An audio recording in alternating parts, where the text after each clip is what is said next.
kynnum glæsilega nýja samlokusíma frá Samsung, Galaxy Z Flip 7 og Galaxy Z Fold 7. Kynntu þér málið á samsungmobile.is.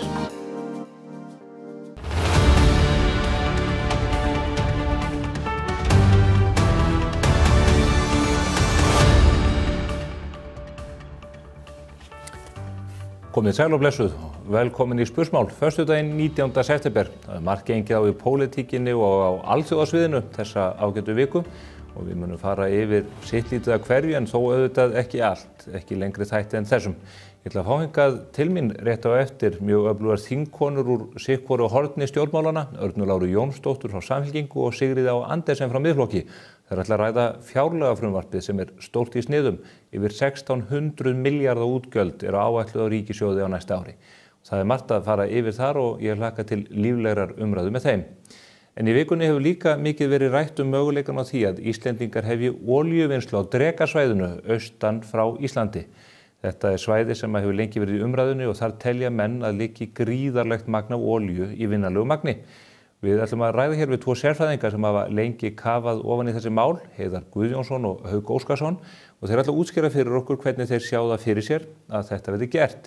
Þetta gæti haft gríðarlegar efnahagslegar afleiðingar í för með sér fyrir íslenska ríkið og íslenskt þjóðarbú, þar að segja að hingað gætu dælst inn þúsundir milljarða á komandi árum. Í lok þáttarins ætlum við svo að ræða annað og ekki minna mikilvægt mál, lífeyrismálin. Fyrirtækið Örbjörg að kynna nýtt forrit eða veruleika fyrir okkur inn á netinu þar sem við getum skoðað réttindaávinnslu innan lífeyrissjóðanna. Þeir skila misgóðri ávöxtun og eru mishagfelldir fyrir fólk og hér verður ljósi varpað á það í nokkru máli. En mér langar svona áður en við förum út í þetta að bendi ykkur á afskaplega áhugavert viðtal sem birtist í dagmálum Morgunblaðsins í morgun á mbl.is. Það tekið við Víking Heiðar Ólafsson sem að nú búinn að tilkynna það að hann gefi út núna síðar á árinu nýja geislaplötu eða nýjan disk þar sem hann fer yfir Beethoven, Ludwig van Beethoven og tengir það við verk sem hann hefur áður gefið út og minna þekkt verk eftir aðra stóra snillinga. Það sýnir ykkur lítið brot hérna úr þessum þætti til gamans. Ef mann langar til að fara allt í einu og taka upp eitt Brahms Intermezzo eða Chopin ædulljó eða hvað sem mann langar til að gera eða bara semja eitthvað eða hvað sem hugurinn, svona tónlistarhugurinn gerðist, þá náttúrulega ótrúlegt að geta bara farið niður á næri hæðina í húsinu og kveikta á mikrofónunum og bara byrjað. Þú veist, það er svona svolítið óraunverulegt fyrir mig og í rauninni ekki ennþá orðið raunverulegt af því ég ennþá í því ferli að finna mér rétta hljóðnema og svona ganga frá tæknilegu hliðinni. En við erum búin að búa til svona núna, þetta er svona mín draumastaður, þetta stúdíó hérna undir húsinu.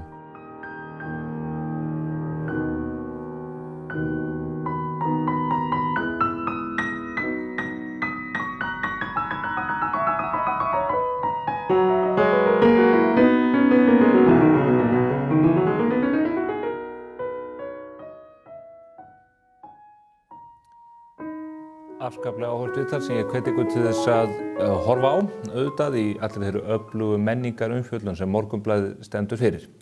En við ætlum að skella okkur af stað í þáttinn en áður en kemur að viðtalinu við þingkonurnar tvær þá fáum við hér dálítið gott og hressilegt yfirlit frá Ásthildi Hannesdóttur kollega mínum. Hún fer yfir stöðuna á samfélagsmiðlunum.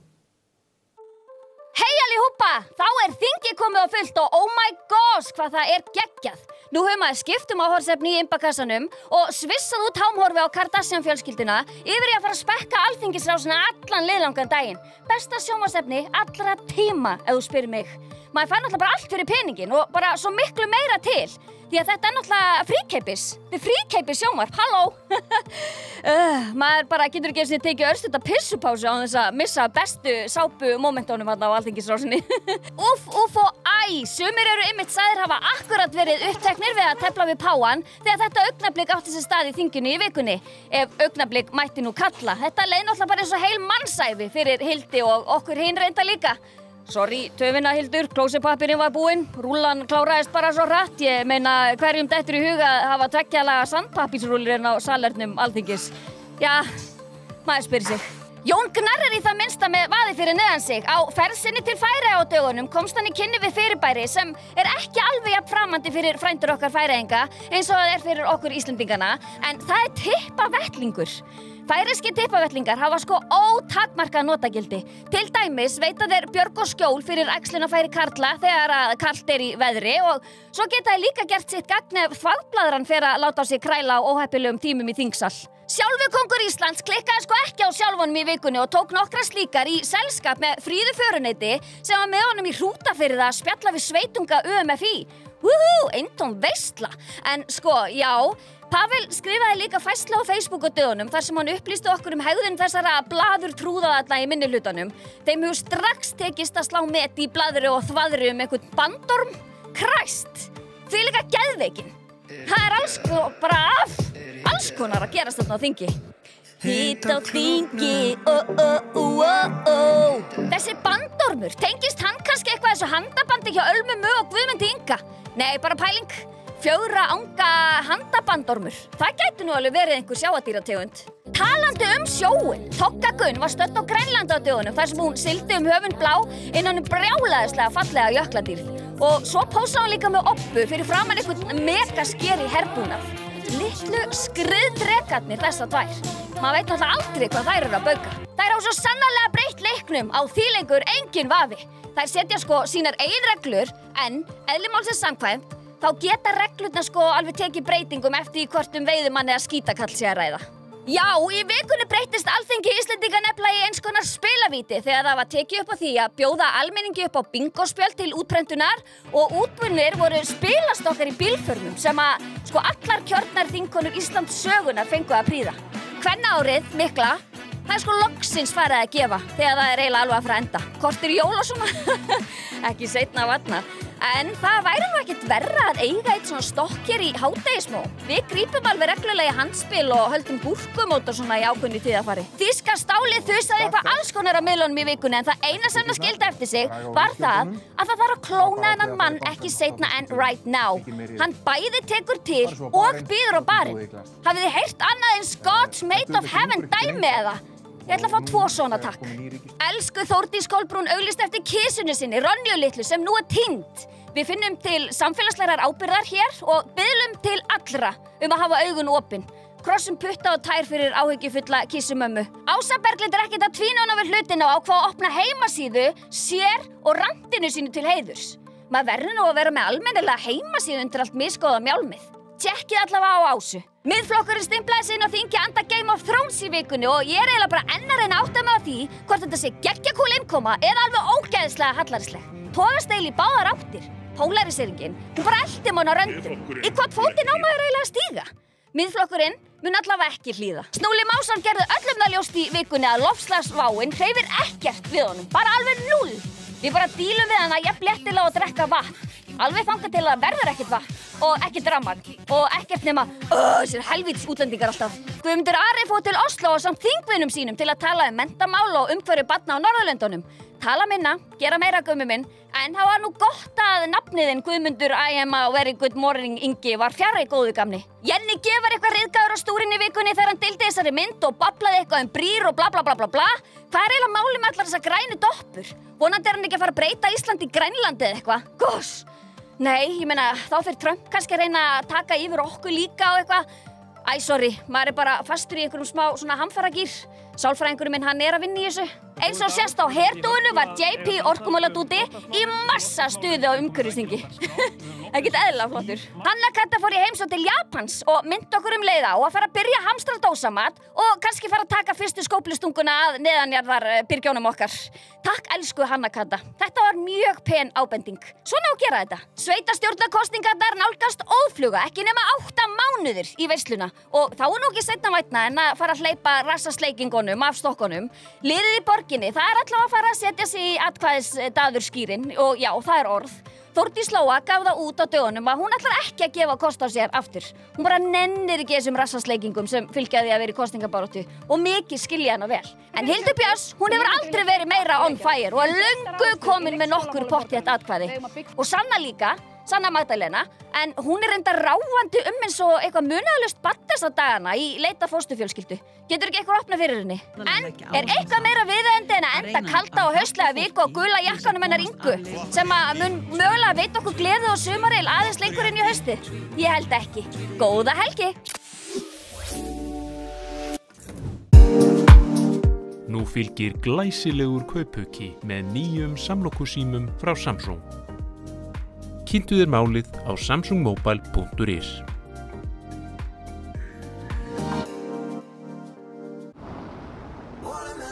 Alrafmagnaður Kia EV3. Bíll ársins 2025. Komdu og reynsluaktu. Askja.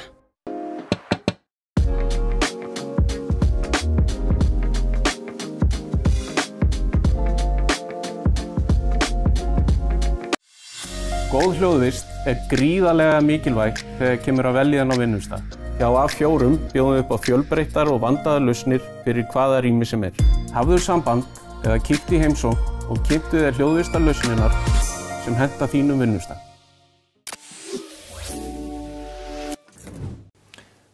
Komið sæl og blessuð. Síðustu daga og reyndar vikurnar höfum við verið að ræða ríkisfjármálin. Það er búið að leggja fram fjárlagafrumvarp fyrir árið 2026. Á næsta ári mun rekstur ríkissjóðs kosta 1.607 milljarða króna. Tekjurnar eru aðeins minni, 15 milljarðar minni, en það er svona nokkuð skárra heldur en við gerum ráð fyrir á síðustu árum. Þetta horfir í rétta átt hvað varðar jöfnuðin á rekstri ríkisins. Ég fengi hingað til mín tvo mjög góða gesti. Örnu Láru Jónsdóttur, hún situr í fjárlaganefnd og er formaður efnahags- og viðskiptanefndar þingsins. Hún situr á þingi fyrir Samfylkinguna og kemur úr Norðvesturkjördæmi. Og hingað er komin einnig Sigríður Andersen, hún er í Miðflokknum. Komið sælar. Takk. Takk.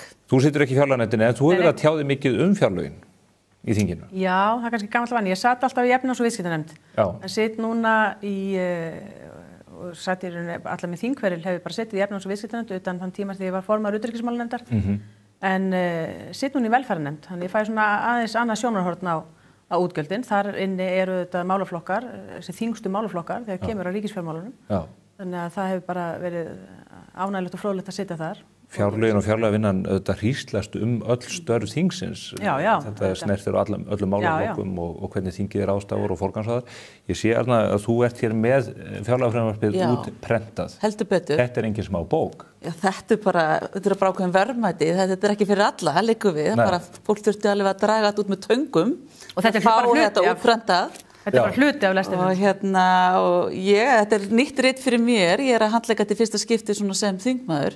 Þannig ég er að dröslast með þetta í veskinu og með þetta á náttborðinu og reyna að kynnast þessu og svona fá betri tilfinningu fyrir þessu. Þú kemur úr embætti bæjarstjóra á Ísafirði, var fjármála áætlun eða fjárhagsáætlun Ísafjarðarbæjar, var það minna rit en þetta? Já, töluvert minna. Þannig að ég er svolítið núna að reyna að finna réttu orðin sem við notum í sveitarstjórnarmálunum og sem við notum í þessu og bara fjáraukalög er sama og við köllum viðauka og ég er að temja með að nota milljarða í staðin fyrir 100 milljóna, þannig ég er svona að venja mig við ný hugtök en grunnfunksjón er svo sama. Við erum með tekjur og við erum með gjöld og við viljum hafa tekjurnar meira heldur en gjöldin og svo er þetta allt annað á milli, þannig að þetta er nýtt en samt kunnulegt. Þetta eru rosalega tölur. Ég nefnis 1.607 milljarðar. Ríkissjóður skuldar 1.960 milljarða. Þetta eru bara tölur sem er ekki hægt að skilja. Er hægt að skilja þetta? Er hægt að setja þetta í samhengi við eitthvað? Já, við reynum auðvitað að setja þetta í samhengi en þessi tala sem hún nefnir núna síðast er með skuldir ríkissjóðs sem ég held að jafnvel séu komnar upp í 2.000 milljarða. Og samt er það ekki, sko. Já, en það er kannski sú tala sem ég hef svona undanfarin misseri verið að horfa til sem mestu áskoruna ef maður má grípa það leiðinda hugtak fram vegna þess að þar felur í sér að bara vaxtagjöldin eru 125 milljarðar og það bara er ekki sjálfbært. Það verður að ná þessu niður. Þessari tölu þurfum við að ná niður. Það er gert með tvenns konar hætti. Það er annars með því að tryggja að vaxtastig lækki, er það ekki, með einhverjum móti.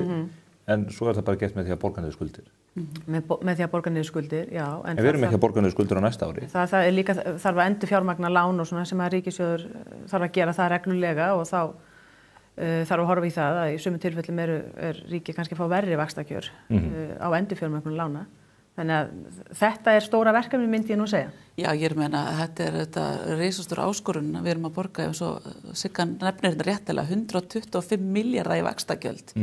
Og mér fannst það nú svona að vera, þetta náttúrulega búið að fá fyrstu umræðu fjárlögin og mér fannst það skína í gegn, horfum við oft ólíkum augum á fjárlögin en mér fannst það skína samt í gegn að við erum að taka þessu verkefni alvarlega. Við verðum að ná efnahagslífinu í gott stand, við verðum að ná niður vöxtum og verðbólgu og svo höfum við þetta ólíkar sín hvernig við náum því markmiði en það er svo gott ef við erum allan sameiginlega hvert markmiðið og svo þurfum við þetta bara að skoða leiðirnir að því og það eru þetta verkefni okkar í vetur. Og þú nefndir réttilega í inngangnum, það þetta skaðan að skána. Við gerðum ráð fyrir því fyrra að hallinn á næsta yrði 65 milljarðar. Í vor þegar vorum að samþykkja fjármála áætlun, þá var hallinn konur í 39, nú var hann konur í 15, þannig að þetta einhvern veginn að færast í rétta áttina og það bara, þetta nú bara tölur, það þetta mikið komið til vegna þess að tekjur eru aukast og svo gerðu svona tveir stóri viðburðir sem hafa þetta áhrif á þetta. Við seldum Íslandsbanka og svo gerðum við upp IL-sjóð sem urðu til mikils batnaðar og þetta var bara tveir risastór þættir til góðs. Þannig að svo þetta þannig þegar við vorum orðin svona nálægt núllinu. Það búið að vera bara gegndarlaus halli á ríkissjóði og vegna þetta heimsfaraldurs og vegna Grindavíkur og það bara staðan. En við verðum að stappa, en þegar við komum svona nálægt núllinu, þá hleypur þetta smá kapp í mann langar þetta að fara yfir.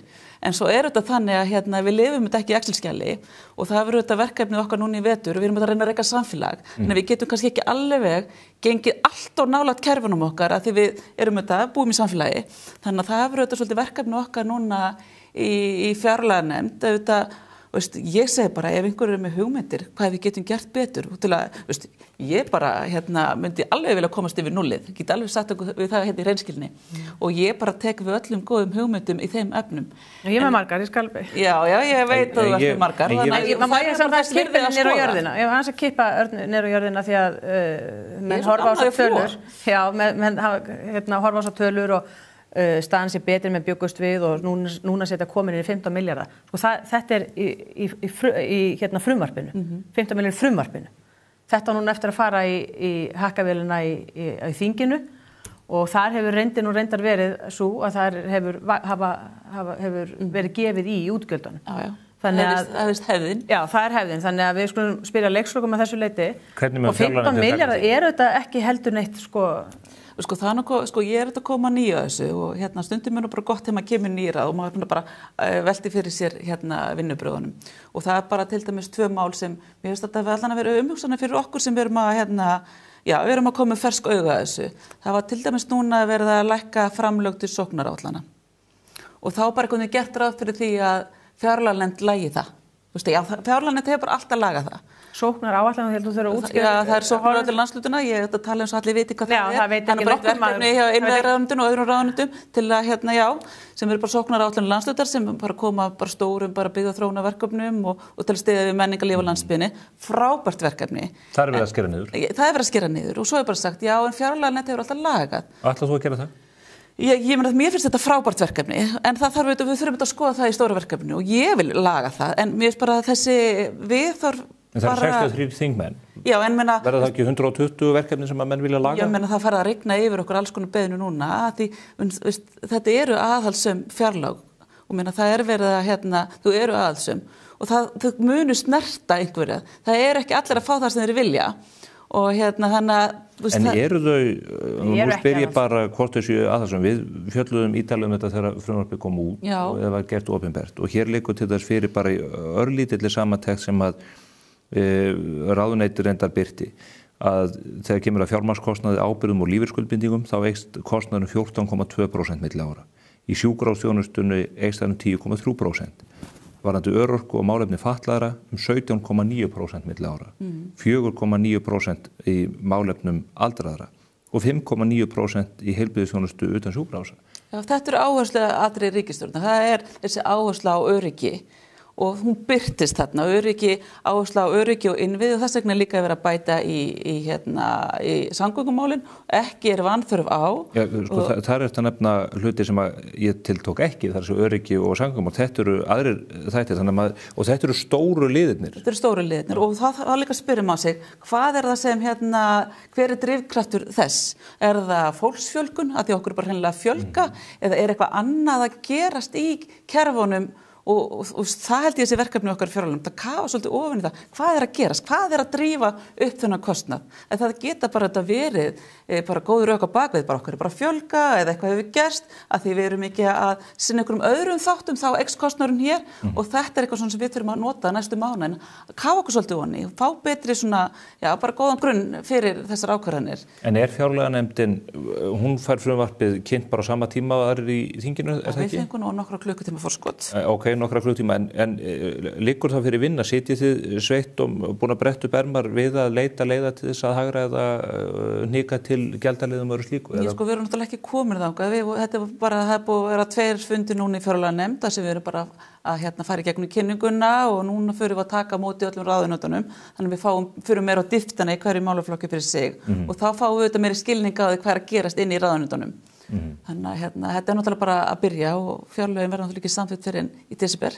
Þannig að núna er bara 3 mánaða spennandi tími framöndan fyrir okkur sem sitjum í fjárlaganefnd. En munt þú fyrir þitt leyti samþykkja aukin halla eða er eitthvað, ég velti fyrir mér, þetta eru hvað 1607 milljarðar í útgjöld, maður hefur sagt 15 milljarðar, gátu menn í alvöru ekki fundið leið til þess að segja við ætlum að skila svo núlinu? Jú, það hefur örugglega verið hægt en núna erum við þetta, en það var auðvitað tekið mikið niður og núna bara frá því bara að fjármálaáætlun var samþykkt. Það er búið að vera í alls konar tiltektar aðgerðir í gangi og það er fullt af fólki að fara að finna fyrir því að það var tekið til. Ég meina það var gert ráð fyrir því að sparnaður eru 11 milljónir, að hagræðingar aðgerðir eru 11 milljarðar. Þeir eru komin í 13, það er verið að gera meira heldur en lagt var með í upphafi. Þannig að það er auðvitað, sem ég segi, og það er eitthvað eins og maður vil kannski ekki vera að gefa allt á bjartsýnar vonir, að við lifum þetta ekki Excel-skjali, við bara búum í samfélagi. Þannig að það er örugglega hægt að finna peninga og það er það sem er núna sem fyrir mig, ég er auðvitað svolítið spennt að því að við viljum að ríkisfjármálin styðji við efnahagsstefnu Seðlabankans. Þannig að núna erum við svolítið að bíða eftir að heyra hvað peningamálastefn segir. Er þetta nóg? Svo að því að það er þetta stóra verkefni okkar að lækka vexti og verðbólgu, þannig að maður er að bíða til því og ef það er ekki nóg, þá verðum við bara að gera meira. Af því það er það allra stærsta verkefni sem við getum gert fyrir fólk og fyrirtæki í landi, það er að lækka vexti. Þetta er bara óbærilegt fyrir okkur að lifa í svona umhverfi. Hvernig mun þessi vinna spilast út í þinginu? Já, það er svolítið kannski smá miskilningur líka eða það sem Arna nefnir núna sé það hlutverk fjárlaganefndar að fara að grúska kafa mjög djúpt og í ástæðu þess að ýmsir liðir eru að hækka. Þetta á auðvitað alltaf liggja fyrir í ráðuneytunum og á auðvitað að vera kynnt með fjárlögunum. Það er hins vegar hlutverk fjárlaganefndar og þingsins síðan alls að taka ákvörðun hvernig menn ætla að forgangsraða þessum peningum, bara horfast í augu við eitthvað verkefni og segja nei og mögulega gefa í eitthvað önnur, það er hlutverk þingsins. Þetta fjárlagafrumvarp er ekki aðhaldssamt að mínu mati og það er í rauninni ekki borð fyrir báru að nokkru leyti. Ég meina þetta eru svo litlar tölur, við erum að velta einhverjum nánast 100 köllum fyrir okkur í þessu sambandi, menn eru að horfa að reyna að halda þessu markmiði hallalaus fjárlög. Og þetta frumvarp verður heldur ekki rætt eða skoða nema í samhengi líka við bandorminn sem var lagður fram, er mál númer 2 sem lagt fram jafnan í upphafi þingsins og var rætt núna í þinginu í þessari viku. Og þar er kveðið á skatta og gjöld og þar er nú af ýmsu að taka vegna þess að þar eru þetta blasir við skattahækkunin. Og sumt er nú þannig að það ég á eftir að fá skýringar á sumum verulegum hækkunum sem að greinilega á að velta yfir á heimilin í landinu. Eins og hverjum? Já, eins og til dæmis vörugjöld á ökutæki, 7 milljarðar. Ég hef ekki ennþá fundið í stað hvernig menn ætla að hafa það er hækkun upp 80% hvernig menn ætla að ná í þau. Ég veit ekki hvort Arna þekkir það kannski, hvort það hefur verið rætt í efnahags- og viðskiptanefnd. En Morgunblaðið fjallaði þetta, tóku þennan samanburð og ég var allir með þess að bera saman í síðustu viku og nefna það varðandi vegasamgöngurnar og þar því menn tala að bifreiðaeigendur þurfi að halda uppi eða þurfi leggja að setja mörkum til þess að halda auka í vegasamgöngurnar. Ég árétta það nú að það nú ekki bara bíleigendur, það líka þeir sem lifa hennum bíllausa lífstíl, þeir fáu sem það eru, sem auðvitað þurfa líka að bera ábyrgð á vegasamgöngum, það verður að keyra matinn ofan í þá eins og aðra. En það gert ráð fyrir fjárútlátum til samgangna af vegakerfisins upp á 46 milljarða. En álögur á bifreiðaeigendur eru 76 milljarðar. 75 Þú skoðar vörugjöld af innflutningi bíla og allt þetta. Já, og þá ég eftir að taka tillit til virðisaukaskatts síðans af öllu draslinu. Þannig að eða öllum þessum útgjaldaliðum. Þannig að þarna þetta mjög mikill mismunur sem að segja manni bara það að þegar skattar eru einu sinni komnir á sem voru eyrnamerktir á sínum tíma þá fara þeir aldrei af, það er mjög torvelt að fá þá af og þeir fara enda í hítinni og þetta er mikið áhyggjuefni fyrir heimilin í landinu, þessi skattahækkun sem boðuð, eins og ég segi, bara vörugjöldin, ég veit ekki hvort að menn ætlast til þess að það fjölgi svona mikið eða verði svo mikil aukning í bílasölu á næsta ári sem að dekka þetta eða hvort að menn eru að fara að fella niður afsláttinn af vörugjöldum sem að rafbílar hafa fengið til dæmis. Ég veit ekki hvort að það og þannig að vörugjöldin fari jafnt yfir á alla bíltegundir. En þetta er mjög mikil hækkun. Hún er auðvitað dropi í hafið í stóra samhenginu, ekki samt lítill dropi, þetta er alveg stór dropi, en leggst með þungt á heimilin landinu, þessi skattahækkun. Og það eru fleiri skattahækkanir sem eru boðaðar í bandormum minnum, eins og menn hafa verið að ræða og ég verið að benda á með samsköttunina, það sem verið að afnema heimild sambúða fólks og hjóna. Já, samnýtingu og nýtt skattþreps. Já, milli annars skattþreps. Já. Þannig að það verið að afnema það. Og það eru viðskilningur í umræðinu með það sko. Já, menn tala þetta með samsköttun. Það ekki samsköttun. Já, en samsköttunin, ástæðan fyrir því að menn fari í samsköttun, það er þetta. Það er ekki nefnur ástæðan fyrir því að menn eru að samskatta sig. Nei, ég meina, það búið að vera svo mikil upplýsing og óreið í þessum máli að halda margir þetta fyrir að snerta allar fjölskyldur í þessu landi. Það er það alls ekki. Þetta snertir 4% landsmanna, tekið hæstu og eignamestu landsmenn sem landmunu finna fyrir. Það er ekki rétt. Það er bara hárrétt af því að þetta var tekið fyrir í efnahags- og viðskiptanefnd í gær, þess vegna veit ég það. Já, ég var að ræða við mann bara í liðinni viku, hann og konan sem með langveikt barn, þannig að það hefur dregið mjög tekjum hjá konuna, hann er sannlega tekjuhár en þetta veldur höggja á þeirra heimili, fólk sem er í mjög þröngri stöðu vegna alvarlegra veikinda. Er þetta súmir þetta bara þau upp eða má aðeins súmir þetta upp? Þetta er nú mál sem að kom inn þegar fjölþrepa, er þetta ég ætla ekki að trufla þig. Ég menna það er bara einhver svona upplýsingar á ferðaflugi Má ég þá ekki að útskýra málið því ég þekki þetta nú alveg ágætt þessi heimild til samnýtingu ónýtt skattþreps var tekið upp þegar að vinstristjórnin tók upp fjölþrepa skattkerfi og sem að skapar auðvitað alls konar vandamál sem að menn eru síðan reyndu að setja undir. Það er auðvitað þannig að ef við berum saman tvö heimili, tvenn hjón eða sambúðarfólk, tvenn hjón þar sem að afla jafn mikilvægi krónutölum tekna fyrir sín heimili, jafn mikið.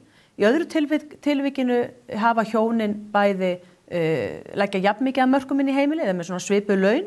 Í hinu dæminu eru hjónin með mjög mismunandi laun, annar aðilinn með miklu hærri tekjur en hinn. En sama krónutala fer inn í heimilið. Hjónin sem hafa jafnar tekjur, þau bera minni skattbyrði heldur en hitt fólkið sem er með misháar tekjur. Það er þetta sem menn voru að reyna að setja undir með því að heimila hjónum að samnýta skattþrepin þegar fjölþrepa skattkerfi var tekið, fyrst tvö þrep og svo 3 þrep og það er óhjákvæmilegt annað þegar menn hafa slíkt skattkerfi að hafa svoleiðis system þannig að skattbyrði þessara tveggja hjóna, þessara tveggja heimili verði ekki svona mikil að því tekjurnar eru þær sömu fyrir heimili. Af hverju verið afnema þetta? Já sko, mér finnst svona þegar við erum með svona skattaívilnanir eins og þetta að samnýta þessi skattþrep. Ekki skattaívilnun? Jú, þetta nefnilega skattur ekki náttúrulögmál. Þetta skattaívilnun og þessi skattaívilnun bara ómarkviss. Hún beinist að hópi sem hafa mestu tekjurnar í þessu landi og hafa mestu eignirnar. Við fengum svo góða greiningu á þessu efnahags- og viðskiptanefnd í gær. Hinn hefðbundi einstaklingur sem nýtur þessara skattaívilnunar 52 ára karlmaður sem mun tekjuhærri og mun eigna meiri. Hann nýtur þess að mun eigna meiri ef þú leyfir mér nú að klára líka heldur en annar fólk. Þannig ég segi þegar við erum að reyna þegar við erum með einhvers konar ívilnir á einhvern hátt þá þurfum við að skoða hvaða hópi erum við að ívilna og svo það bara þannig að þetta eru tekjuhæstu einstaklingar landsins sem að fá þessa ívilnun. Og mér finnst það bara ómarkvisst þegar við erum að tala skattaívilnir. Þá vil ég freka reyna að nýta skattkerfi til að koma til móts við þá hópa sem hafa það erfitt í þessu landi og það ekki þessi hópur. Þetta upplýsingaóreiðan, hún felst í því að halda því fram að það sé bara einhverjir tekjuháir karlmenn sem að nýta þess vegna þess að hjónin þú þarft að vera með 1325.000 krónur á mánuði til þess að vera en heimildin sem ræður það er framlag hins tekjulágra það er hinn tekjulái sem að nýta þetta leið mér ekki eins og að klára ég að segja það, þannig að það er ekki hægt að segja það þannig að þetta sé bara þetta gagnist bara karlmönnum 80% hluti sé karlmenn. Þetta snýst það að það eru hjónin, þetta eru sameiginlegar tekjur heimilisins og hjónanna, þannig að það er ekki bara karlmaðurinn sem nýtir það eða hinn tekjuhái. Ég er að reyna að varpa á ljósi á þann þjóðfélagshóp sem að nýta þessa ívilnun, hvað skona heimili það eru. Þetta eru tekju og eigna mikil heimili sem að njóta þessa skatta. Þetta eru heimili, það sem að annar aðilinn hefur engar tekjur. Við sögðu eitt að það eru 8% íbúa í Garðabæ sem njóta þessar ívilnunar og Seltjarnarnes þar rétt á eftir, þannig að þetta er fólk sem fjárhagslega vel stætt og það bara beini tengsl á milli þeirra sem njóta fjármagnstekna og sem fá þessa skattaívilnun. Þetta ekki hópurinn sem við eigum að setja í forgang og reyna að verja. En þeir njóta þessa umfram aðra, það eru þeir sem njóta sem að hafa lágar tekjur. Öðruvísi út á það gengur kerfi. Það þarf að vera með 1325.000 til þess að vera í efsta þrepi og þetta hópurinn sem að fá. En hitt hjóna þá ekki með neina tekjur. Það það sem þetta snýst málið. Og vantarlega hinn aðilinn ekki tekjulaus. Jú, akkur ekki. Það til dæmis, það eru menn tekjulausir. Akkur eru þeir tekjulausir. Í þessum dæmum getur bara fólk verið bara með lægri tekjur, hann fæstir alveg tekjulausir. Jú, það er bara margir tekjulausir. Eða bara með lægri laun og þeir eru jafnvel bara fullt af fólki sem tekjulaust líka, til lengri eða skemmri tíma kom upp aðstæður hjá fólki þar sem annar aðilinn á heimili þarf að vera einhver hluta vegna heima við til þess að sinna börnum, til þess að sinna öldruðum ættingum, út af veikindum annað, fólk sem að fer ekki inn á atvinnuleysisbætur. Ég tók nú þetta dæmi vegna þess að það og þetta nú ekki stóreigna fólk sem að þarna við hlut sem ég nefni. En það ekki rétt ábending þar að segja, það tókur ekki sanngjarnt að hjón sem að eru með jafn miklar heildartekjur, beri jafn miklar skattbyrðar inn í ríkissjóð? Jú, ég menna, þú eru búin að nýta þau í miðflokknum sérstaklega og eru búin að vera að nýta mikið í þessar upplýsingar sem við erum að fá. Að þetta séu 81% karlmanna sem að nýta þetta og þá 90% kvenmanna, en þetta eru bara upplýsingar. En auðvitað en skattkerfið eru þetta svona, ég menna þetta eru bara þessar upplýsingar sem við erum að fá til þess að reyna að kasta ljósi á þennan hóp sem við erum að fást við. Að því ég kem frá þeim staði í pólitík að vilja reyna að jafna lífskjörin. Þannig að reyna að lyfta þeim sem hafa það verst, en ekki vera að ýta enn fyrir einhverju undir þá sem hafa það best. Þannig er bara ekki pólitíkin sem ég lifi eftir. Ég segi bara ef það eru 2 heimili sem að hafa hvort sig 1600.000 eða 800.000 í mánaðartekjur. Er það ekki sanngirnismál að þau hjón greiði jafn mikið til samfélagsins óháð því hver tekjudreifingin milli einstaklinganna? Ég held að þetta geti bara verið gagnleg til að fá frekari gögn. Ég spyr, er það ekki sanngjarnt að heimili sem að afla jafn mikilla tekna, tökum 800.000 eða 2 milljónir í heildina, er ekki sanngjarnt að menn greiði jafn mikið hvort sem þeir búa Seltjarnarnesi eða Raufarhöfn? En skattkerfi okkar fyrst og fremst einstaklega smiðað. Það þannig. Þannig að við ætlum ekki að ívilna þeim sem ákveður í hjónabandi. Við gerum ráð fyrir sameiginlega ábyrgð á skattskuldum til dæmis. Já, fjölskyldumynstur bara alls konar. En við ívilnum fólki með barnabætur og annað. Við erum frekar að ýta undir það að fólk sé ekki í hjónabandi heldur en hitt. Fjölskyldugerðin bara alls konar. Meina, á hverju viljum við vera að ýta undir einhverja sérstaka fjölskyldugerð umfram aðra? Já, býtu, við ætlum að ýta undir fjölskyldun og það sem að ég hef haft mest við athuga við þessa stefnu að þetta aðför af fjölskyldugildum. Hvað með einstæða foreldra? Þeir eru ekki að fá að njóta þessara skattaívilnunar. Þeir eru með alls konar að vantar nú ekki. Barnabætur og annað, það alveg endalaus listi. Sko, það bara þannig í okkar löggjöf, alveg sama hvar drepið niður fæti, að löggjöf almennt hefur tekið mið af fjölskyldunni og skattalöggjöf hefur líka gert það og mér finnst þetta skref sem við erum að taka vera aðför að því að fjölskyldugildum og því sem að við höfum viljað halda í heiðri hér að renna stoðum undir fjölskylduna og rekstur heimilina og rekstur fjölskyldna og þetta finnst mér mjög miður og og það alveg sama hvernig menn reyna að rökstu þetta vegna þess að þetta var nú uppalega rökstutt þessi til að koma svo því sé haldið til haga að þá á þessi ríkisstjórn ekki þessu hugmynd. Þetta kemur úr ykkur kynjaði fjárlagagerð í fjármálaráðuneytinu sem hefði þetta átt að vera búið að leggja niður fyrir löngu og þið getið gert það núna þið viljið sýna raunverulegt aðhald. En þessi ég þarf ekki að senda hana inn. Ég þingmaður og ég bara legg það til á þingi og þið hafið valið að taka upp þessa tillögu til að leggja niður þessa deild. Og upphaflega var hugmyndin svo að þetta væri aðför á konum sérstaklega, að þeim væri haldið inni á heimilunum og þess vegna mætti ekki vera ýta undir menn væri að samnýta skattkortið sitt með þessu mæti. Þetta þetta fásinna í landi þar sem að atvinnuþátttaka kvenna og atvinnuþátttaka almenn með því hæsta í öllum heiminum. Það bara hluti af greinargerðinni að þetta hafi letjandi áhrif á hinn makan sem í neðra þrepinu. Talandi upplýsingaóreiðu. Og það finnst þér náttúrulega óþolandi. Talandi upplýsingaóreiðu. Fréttamaður Ríkisútvarpsins rekur mikrofóninn framan í fjármálaráðherrann og segir það ekki verið að hækka skatt á almenningu fyrirtæki í landinu. Hann brosir mjög blítt og segir nei, það ekki verið að því. Er þetta rétt? Ég bara velti fyrir mér út frá því sem við höfum rætt hérna.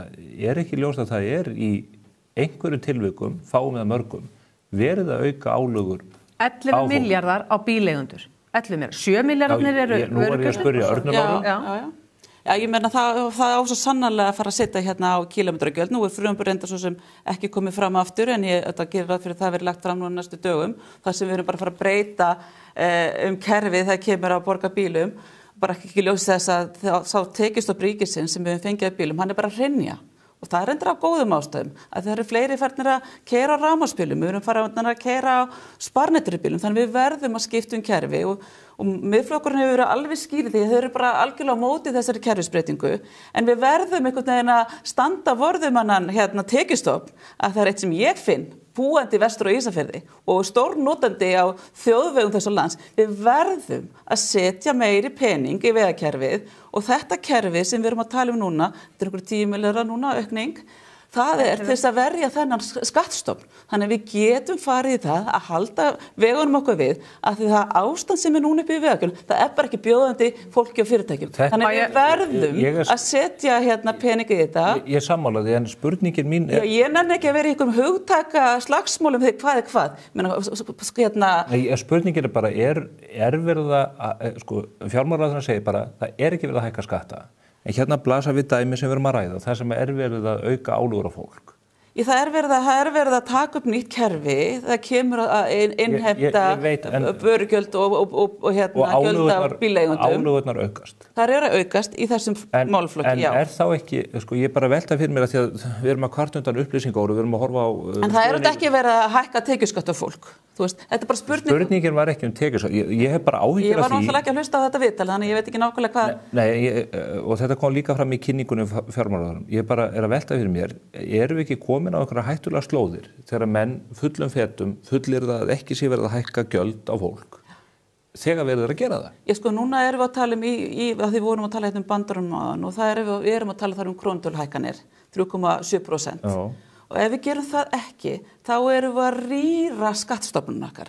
Þetta segja margir að séu skattahækkanir. Aðrir geta sagt nei, við erum bara að reyna að halda í. Við erum bara að verja tekjustofna ríkissjóðs, sem er þetta mikilvægt. Að því við getum ekki bara sagt, já við viljum það má ekki auka, hækka skatta, það má ekki auka gjöld og svo má ekki heldur taka tekjur. Það verður að koma saman hljóða mynd, að því við þurfum hvernig að horfa á heilda myndin. Þú nefnir miðflokkinn og kílómetragjaldið. Miðflokkurinn hefur ekkert gefið út neina yfirlýsingar hans í að móti einhverjum kílómetragjöldum heilt yfir. Við höfum hins vegar að tala fyrir því í skynsemi í þessum málum eins og öðrum. Og það er auðvitað umhugsunarefni að taka upp nýtt kerfi. Nú erum við með rafbíla sem er bara lítill hluti. Bara pínulítill hluti. Sjálfstækkandi? Já, allt í lagi, en hann er ennþá pínulítill hluti og það stefnir ekki í að hann verði ekki einu svona nái helming af því sem hinn er. Við erum með hann og það er bílar sem þeir hafa svo sannarlega notið ívilnunar vegna þess að það missósti niðurgreiðslu á meðan að þorrið fólks sem að rekur eldsneytisbíla eða hýbridbíla ber allan þungan af þessu. Og mér finnst það til umhugsunar að menn er búin að taka upp kílómetragjaldur á rafmagnsbílana, gott og vel, en þá eru þeir reyndar borga nú bara 6% af vörugjöldum til dæmis, að meðan að aðrir borga 60-70% vörugjöld á sína bíla. Mér finnst umhugsunarefni að menn ætla að fara að búa til nýtt kerfi fyrir eldsneytis bensínbílana. Ég óttast að þetta verði þetta sé svolítið feigðarflan, þessi upptaka á þessu kílómetragjaldi heilt yfir, í stað þess að láta á það reyna sérstaklega bara fyrir rafmagnsbílana og stilla það þannig af, bíða með hitt vegna þess að hugmyndin með upptöku kílómetragjaldsins á allt og þá er talað eins og það eigi að vera allir sé að borga það er upplýsingaóreiðan af hálfu ríkisstjórnarinnar vegna þess að það er ekki hugmyndin. Eftir sem áður eiga að vera himinhá vörugjöld á hina bílana og vörugjöld á eldsneyti þótt að einhver önnur gjöld af eldsneytis og olíugjaldið og annað falli niður, þá verður ennþá mjög mikið misvægi í skattbyrði þessar bifreiðaeigenda og þorri fólks er að bera þá hærri skatta á sína eldsneytisbíla vegna þorri fólks er með eldsneytisbíla, rafmagnsbílinn er kannski bíl númer 2 eða eitthvað svo leiðis, gott að vera þar að breytast og ég bara fögnum þróunni, þá hún mun gerast, en þessi neyslustýring sem stjórnvöld hafa staðið fyrir hingað til hún hefur haft í för með sér í rauninni enga aukningu eins og til stendur með á rafbílunum í rauninni, en mun skilja eftir sig himinháa skattahækkun á allan þorra bifreiðaeigenda. Og það er þetta sem að Þetta áttur að koma í ljós. Annað sem að ég velti fyrir mér, Arna Lára, og ég veit að þið er ekki búin að plæja ykkur gegnum allt frumvarpið, en það var bent á það í liðinni viku eða fyrir í vikunni að það væri verið að skera niður fjárframlög til mikilvægra verkefni eins og ljóssins, endurhæfingarmiðstöðvar á að taka 200 milljónir af þeim sem að hafa sinnt gríðarlega mikilvæg starfi í endurhæfingu við krabbameinssjúka, S.A.A. ber skarðan hlut frá borði og svo þegar maður rennur í frumvarpið þá sér maður að þið ætli ennþá að stórauka framlög til Ríkisútvarpsins eins og ekki sé morgunmaturinn. Er þetta forgangsröðun sem að þér hugnast? Það var þetta bara konum fram, ég man ekki hvort það var bara þinginu núna í vikunni að það mun koma hér nýtt frumvarp Ríkisútvarpið bara núna þessu haustingi sem samkvæmt áætlunin janúar. Já, og það er bara þessi krónutölu hækkun, bara eins og allir aðrir, framkvæmdastjórar aldrar fleiri, þið bara hækka 3,7%, bara sem bara hlutu eins og allir aðrir. Ekki ljósið og ekki S.A.A. Þeir hafa verið með einhver auka framlög sem hafa þá komið þau endanlega gegnum fjárlaganefnd og fjárlaganefnd hefur getað hæfistör og ég held að verði mjög mikilvægt fyrir okkur að kafa okkur ofan í þetta, að þetta er ekki bara ljósið og S.A.A. og sóknar á allir landsluta, menn þetta er líka það er eftir sem skilst að það er núna lækkun til sóknargjöldin að lækka. Það hefur verið gert það til fjölda ára, svo kemur fjárlaganefnd og þjóðkirkjan kemur bara nei, það geti ekki verið að lækka sóknargjöldin. Þannig núna erum við bara svolítið, og þetta snýst allt forgangsröðun eins og Sigga bendir réttilega á þann og núna þurfum við bara að taka þetta svolítið til ykkar og við þurfum að skoða ljósið. Þetta er náttúrulega bara afskaplega mikilvæg þjónusta sem það ræðir. En við þurfum þá líka að spyrja heilbrigðisráðuneytið. Hvernig stendur þessu? Á hverju skilu þessi peningar sér ekki inn í fjárlögin? Þurfum við ekki aðeins að skoða RÚV?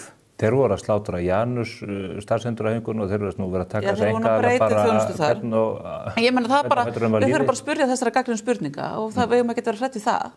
Að þú nefnir RÚV, að þá held ég að þú, sko það sem menn hafa verið að vísa í örugglega er frumvarp sem boðað með minnir í janúar, sem er, og þótt að veri fyrir jól, sko, sem hins vegar bara breytingu á tekjustofni RÚV varðar auglýsingamarkaði. Og það varðar skattgreiðendur ekki neitt. Það bara einhverja tekjur sem að þeir hafa frá auglýsendum og ég óttast að nái það fram að ganga eins og menn hafa verið að ræða núna í mörg ár að taka RÚV af auglýsingamarkaði, gott og vel. En þá verður gerð krafa það að RÚV verði bætt sá tekjumissir í fjárlögum. Og það eru einhverju, 2-3 milljarðar. Þannig að ég, sko, þarna bara stór útgjaldapóstur sem að hvílir á skattgreiðendur sem ég held að það hefði verið kjörið tækifæri núna í nafni aðhaldsins og tiltektarinnar að ríkisstjórnin myndi leggjast í að bara hendi framkvæmd að draga úr umsvifum RÚV. Ég held að selja tilum til þess að kafa ofan í rekstur RÚV eins og þá að gera af því það greinilega undirliggjandi. Á ekki bara að skera þetta niður? Ég enda mikil talskona að við séum með öflugt ríkisútvarp bara út frá bæði útvarp og sjónvarp og samfélagsmiðla.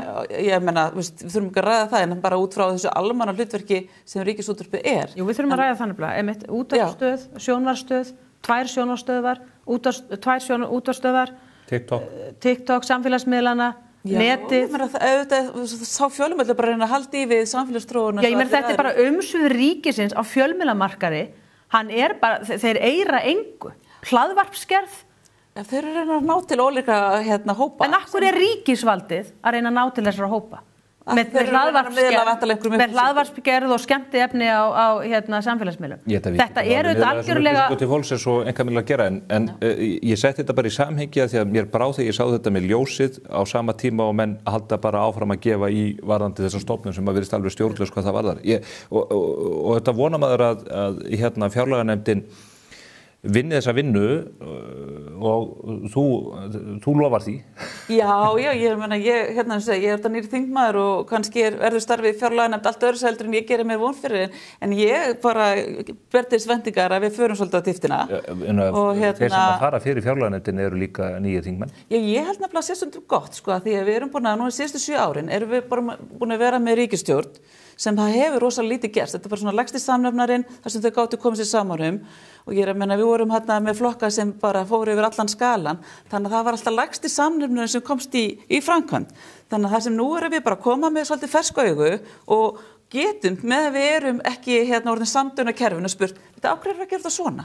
Af hverju erum við ekki að gera þetta hinsegin? Þannig að ég er að vona það að því við erum mörg að koma nýja þessu verkefni að við getum bara spurt svona spurninga, betur er eitthvað vitið þessu ef ekki geta frekar hinsegin.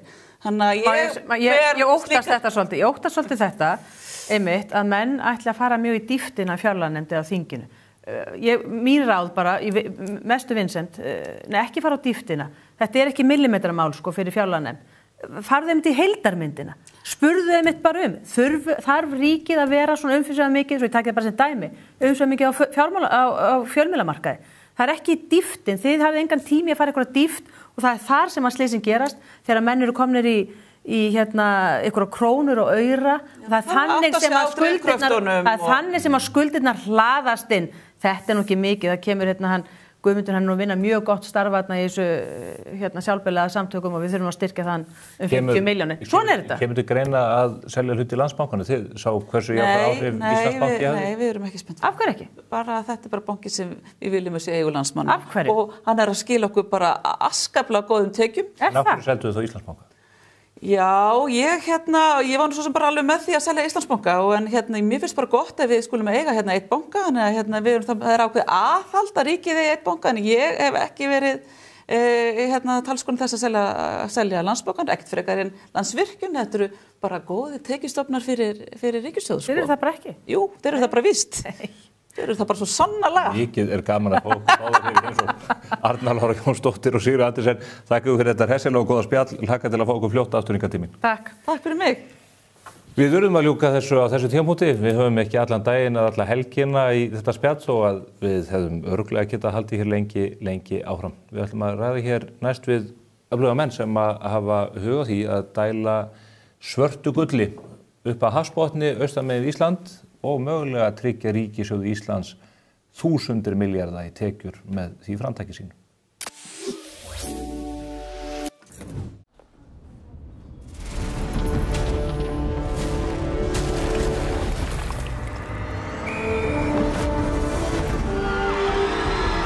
Hvern langar þig að hitta í dag?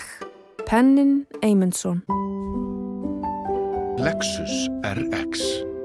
Komdu og reynslögtu RX 450h Plus Plug-in Hybrid. Þín býður óviðjafnaleg upplifun. Lexus Kauptúni. Komið sæl að nýju. Við þökkum Örnu Láru Jónsdóttur og Sigríði Á. Andersen fyrir þeirra framlag í umræðunum fjárlögin og sitthvað fleira. Ég hins vegar fengið hingað 2 ágæta gesti. Það eru þeir Heiðar Guðjónsson sem fjárfestir og fyrrum stjórnarformaður félagsins Eikon og Haukur Óskarsson sem framkvæmdastjóri ráðgjafafyrirtækisins Refskex. Þeir vita sitthvað olíu og olíuleit úti fyrir ströndum Íslands og ætlum að fara yfir það hér næstu mínúturnar. Komið sælir. Sæl. Blessaður. Ég nú að viðurkenna að maður fylgdist með því á sínum tíma þegar menn voru að velta fyrir sér olíuleit á Drekasvæðinu. Svo rann það verkefni út í sandinn og allt í einu dúkkar þetta upp núna. Getið eiginlega útskipt fyrir mér hvað það sem að veldur því að við erum allt í einu lent í umræðu olíuleit á Drekasvæðinu? Ég myndi segja í 7 ára þá var ríkisstjórn hér sem var alfarið á móti því að það verið að leita olíu. Síðan þegar verða kosningar og það ríkisstjórnarsamstarf slitnar að þá eru þetta aðilar út í heimi sem hafa sýnt þessu áhuga og þeir fara þá að hafa samband og spurja hvað muni ný ríkisstjórn gera í þessum efnum. Síðan orðið ljóst að hann alltaf breytist rosalega margt eftir innrás Rússa í Úkraínu 2022 og þá allt í einu orku öryggi orðið mikilvægt aftur. Það gleymdi svolítið frá lokum kalda stríðsins og fram til, má segja, dagsins í dag. Og þá orðið bara mjög mikilvægt fyrir Evrópu að eiga sínar eigin olíu- og gaslindir og hafa greiðan aðgang að olíu og gasi sem framleitt á ábyrgan hátt og ekki langt í burtu. Haukur, getur þú útskýrt, ég nefndi Eikon, þið komuð báðir að þessum verkefnum á sínum tíma þegar að menn stóðu í olíuleit. Það rétt. Hvenær það sem að menn fer að gruna það að það sé olía hér inn í íslenskri lögsögu? Það eftir þegar við gerum tvívíðar bergmálsmælingar og þær eru teknar og farið með þetta til Kína og þær unnið þar og Kínandi skilu mjög góðri vinnu og það strax svo fyrstu niðurstöð fara að koma úr því að það fara að koma góðar niðurstöð, álitlegar niðurstöður og sem bara styrktust í ferlinu. Og þetta upp úr aldamótum sem að menn fara að sinna þessu? Nei, þetta sko 2014 fáum við leyfið. Já, en sko fyrir þann tíma, ég meina Hjörleifur Guttormsson á sínum tíma, þegar hann var iðnaðarráðherra í kringum 1980, þá fór hann að skipuleggja svona fyrsta rannsóknarpakkan í kringum Jan Mayen svæðið. Eikon heitinn Eyjólfur Konráð Jónsson, hann nær þessum mjög álitlegu samningum þegar enginn hafði trúað því að við gætum samið við norðmenn að við ættum réttindi nálægt Jan Mayen eyjunni. Og hann að klára þá samninga hérna á 8. áratögnum og svo reyndar jarðfræðingurinn sem hefur unnið með okkur frá upphafi. Hann var arkitektinn að fyrstu, hann heitir Terje Hagevang og mjög frægur norðmaður í olíu- og gasbransanum. Hann býr til fyrstu svona rannsóknar áætlunina í kringum svæðið og það farið í rannsóknir 1985. Það svo langt síðan að menn fara að skoða þetta. Já, og það var sko doktorsritgerðin hans í Terje, sem sé. Það var það sem birti þessa rannsóknir. Á þessu svæði? Já, það enginn sem veit eins mikið þetta eins og hann. Og hann sannfærður að þarna sé eitthvað? Hann það. Hann það. Algjörlega, og ég meina, hann var með okkur allt ferlið og þegar við vorum að semja við risa olíufyrirtæki hérna 2013-14 að þá vorum við að tala við risastór bresk fyrirtæki, risastór japansk, kóreusk, kínversk, amerísk og á endanum að þá var þetta svona, maður kannski kalla fegurðarsamkeppni á milli Kínverjana og bresk fyrirtækis, hvað þau myndu koma með að borðinu og Terje stýrði þeirri vinnu og svo í kringum alla jarðfræði rannsóknirnar sem voru framkvæmdar, alla olíuleitina, þá var hann svona aðil arkitektinn í kringu það. Nú eru menn að þefa þessu að nýju, en þetta rann út í sandinn á sínum tíma. Þetta einhvern veginn var eins og þetta hefði bara fuðrað upp. Já, sko, það kemur þannig að Sinok, Kínverðnir, þeir kaupa Nexen í Kanada fyrir 15 milljarða bandaríkjadollara. Og þeir kynntu okkur það og fundi þegar við vorum út í Peking. Og það var mjög mikið álitamál í Hvíta húsinu, hvort það ætti að leyfa þeim á sínum tíma. Það kom inn í Norður-Ameríku. Já, vegna þess að Nexen átti líka framleiðslu í Bandaríkjunum. Og svo hérna árið setna þá kemur það að þeir hafðu keypt köttinn í segnum. Þá byrjar strax koma annar hljóð í skrokki hjá Kínverjunum, þeir fara að draga sig út úr öllum leifum þar sem ekki olíuframleiðsla nú þegar, öllum svona rannsóknar eins og drekasvæði. Svona frumverkefnum. Já, nákvæmlega. Og það bara, þeir eru bara þarna í lokin, sko, þráttur að við erum alltaf að fá betur og betur niðurstöður. Norrmennir, Petoro, alltaf ánægðir og ánægðri. Og það var komið þannig að við vorum búinir með þetta tvívíðaprógram, síðan vorum við að fara í þetta þrívíðaprógram og Norrmenn segja nei, það ekki þörf á því. Þetta er komið svo góða niðurstöður að næsta bara að fara að búið til borunaprógram. Þrívítt prógram, það þá verið að skanna berggrunnin? Já, það bara nákvæmari skönnun á því þar sem að vænlegustu punktarnir eru. Og Norrmenninni vildu stökkva yfir þetta? Já, yfir þetta og fara bara beint í.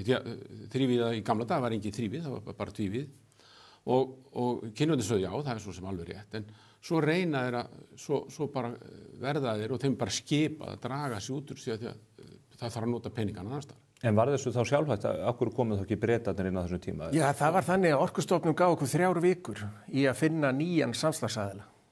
Og að finna nýjan samstarfsaðila í svona tröllvaxi verkefni, þar sem heildarkostnaður við að framkvæma eina borun yfir 20 milljarðar króna, það gerist ekki á 3 vikum. Það ein borun kostar 20.000 milljónir? Eitthvað svoleiðis. Og við vorum að leita á mjög hagfelldum tíma. Olíuverð var að lækka, þannig að aðgangur að byrgjum til þess að framkvæma boranir, framkvæma rannsóknir. Það var alltaf 70% afsláttur sem hafi verið bara 5 árum fyrr.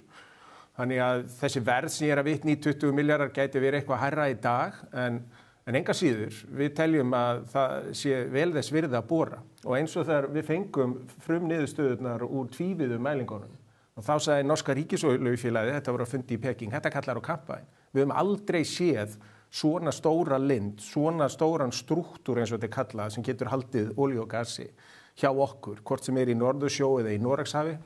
Þannig að við þurfum að fagna þessu í kvöld og það var gert. En svo eins og Haukur nefnir réttilega, yfir nótt að þá eru nánast 15 milljarðar dollara afskrifaðir hjá Sinok og þeim skipað að draga í land og fara bara á svæði þar sem þeir geta beint framleitt. Þar sem þeir fá beint olíu og gas en séu ekki að leita. Og það snýst bara að fá peninga beint í kassan? Já, og Norrmennir voru mjög svektir, en svo bara nokkurum dögum setna, þetta voru dagaspursmál, þá fellur stjórn Ernu Solberg og hún fær annað samstarfsflokk inn í ríkisstjórnina, nýr stjórnarsáttmáli og þá farið að venda ákveðið breddagráðubil sem verið að venda Lófoten, sem sé það var eitthvað pólitík það ætti ekki bora hjá Lófoten og þá fellur Jan Mayen innan þess og þá bara Norrmennir bara því miður, bara við verðum að okkur bara skipa, það bara pólitísk skipan að hætta. Þannig að þið eruð að halda því fram að þetta hafi í raun fallin sjálfsög bara út af einhverjum ytri aðstæðum, pólitískum og efnahagslegum í Kína. Hver þá staðan í dag? Nú vinstri stjórn í Noregi, eru þeir til í að bora hvað sem og... Það er engin ríkisstjórn í Noregi gefið þess mörg leyfi eins og nú þetta ríkisstjórn. Eftir þetta, þannig að gefa bæði hægri stjórnin og svo vinstri stjórnin sem núna, og það fyrir norðan þetta svæði sem vendað. Það var aldrei verið gefið út eins mörg leyfi eins og undanfarin ár. Er það í kjölfar Úkraínustríðsins? Það var á undan. Það byrjað. Já, þannig að þeir eru búin að opna augum hvað þetta varðar. Já. En þá spyr ég, Kínverjarnir duttu út eftir að hafa runnið á rassinn í Kanada. Þið eru þá núna að ræða við erlenda fjárfesta? Já. Stórfyrirtæki sem gætu komið þess að hafa þekkingu til þess að standa í svona lögu. Já, risastór alþjóðleg olíufélög sem hafa burði og getu til þess að fara ein og sér í þetta. En eins og málum háttað hér að þegar leyfin eru gefin út, þá ákveðin svona ákvæði og og gagnvart íslensku lögum þá verður þetta að vera íslensk kennitala sem sækir og gagnvart trúveruleika aðilana og einhvern veginn samstarfi innanlands þá vilja ég gjarnan hafa íslenska aðila með sér og tíminn fljótur að líða. Ég meina þetta orðin 13 ára, 14 ára reynsla hjá okkur í þessu. Við svona umgengist mörg stærstu olíufyrirtæki heimi, talað á ráðstefnu með þeim og þar fram eftir göttunum, þannig að við erum ágætlega kynntir innan þessa geira. En núna eru sem sagt bæði þá stór olíufélög austamegin við okkur og vestamegin við okkur sem hafa áhuga því að auka framleiðsluna hjá sér og finnst mjög mikilvægt að innan Evrópu að þá sé framleitt meira af olíu og gasi á ábyrgan hátt. Austan og vestan, getur þú þrengt þetta eins niður? Sko... Nei, Stefán. Þessu verður nýtturum. Þetta er ekki Kínverjar og ekki Rússar. Nei, það blasir við. Já. Og hvað þá til fyrirstöðu? Akkur segið ekki bara eins og Trump sagði, drill baby drill? Já, en við þurfum við þetta, það sem væri... getur maður sagt alvöru boð að koma hér inn. Það væri ef ríkisstjórnin myndi halda sérstakt útboð á leitar- og vinnsluleyfum. Og þá væri ríkisstjórnin raunverulega að sýna vilja sinn í verki með því að opna bara á þetta. Hins vegar orkulöggjöfin þannig að þá má hver sem koma og sækja beint leyfi. Hitt meira svona að opna faðminn og segja komiði, við viljum innilega fá okkur og munum gera allt til að hjálpa okkur í að hér finnist olíu og gas. En þetta ekki bara eitthvað væmni og viðkvæmni ef mann ekki bara sækjum og... Jú, og við munum gera það ef þeir ætla ekki að fara af stað með opið útboð, þá munum við bara koma með aðila sem bara leita beint til Orku- og umhverfisstofnunar að fá leyfi. Jóhann Páll, hann tala nú, ég meira að segja nokkuð skýrt og þó ekki, hann hefur engan áhuga þessu.